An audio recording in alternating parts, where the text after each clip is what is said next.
अन्नपूर्णाज किचनमध्ये आपणा सर्वांचे स्वागत आहे। आज आपण सोयाबीनची भाजी बनवणार आहोत।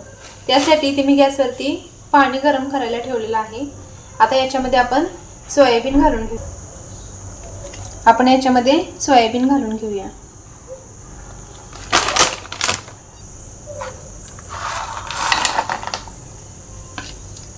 त्याचबरोबर छोटा अर्धा चमचा मीठ घालून घेणार आहे।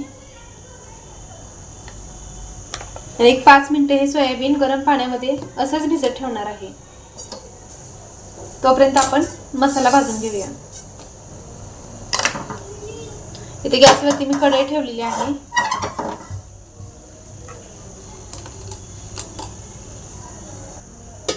त्याच्यामध्ये 2 चमचे तेल घालून घेते।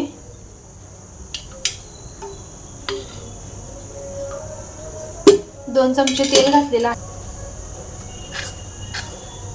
अर्धा चमचा जिरे घालते।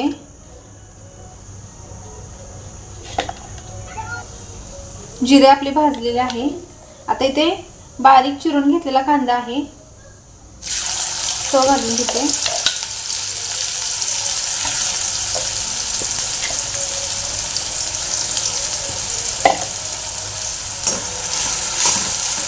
कांदा चांगला भाजून घ्यायचा आहे।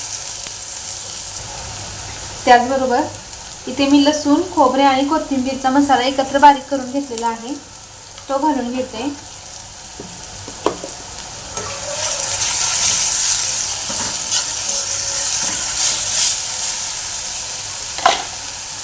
त्याच्यामध्ये छोटा अर्धा चमचा हळद घालून घेते।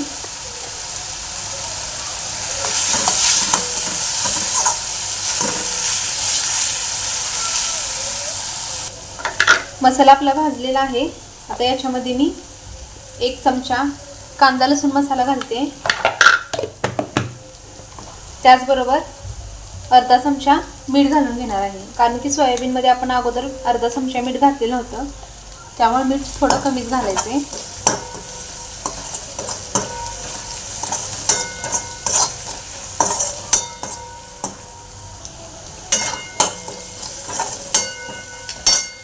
सोयाबीन आपलं चांगलं भिजलेलं आहे।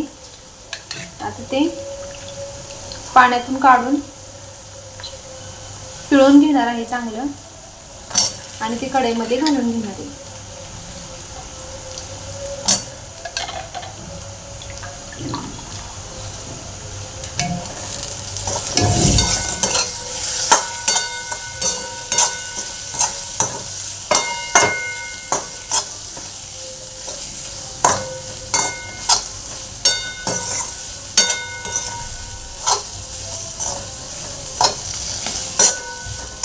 सोयाबीन मसाल्याला चांगलं भाजलेलं आहे।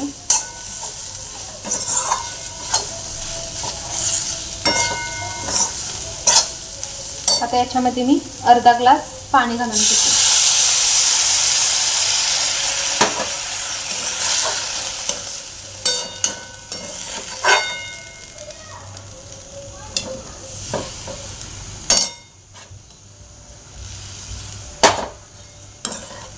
आणि गॅस आता बारीक करून घेणार आहे। त्याचबरोबर थोडीशी कोथिंबीर घालते।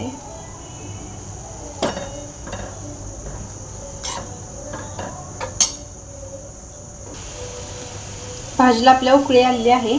आता याच्यामध्ये बारीक केलेला शेंगदाण्याचा कूट घालून घेणार आहे 2 चमचे आणि 1-2 मिनिटं भाजी उकळून घेणार आहे। खूप मस्त अशी आपली सोयाबीनची भाजी तयार झालेली आहे। चवीला ही अप्रतिम अशी ही भाजी लागते। तुम्हाला ही माझी रेसिपी कशी वाटली हे मला कमेंटमध्ये नक्की सांगा। आता आपण गॅस बंद करून घेऊया।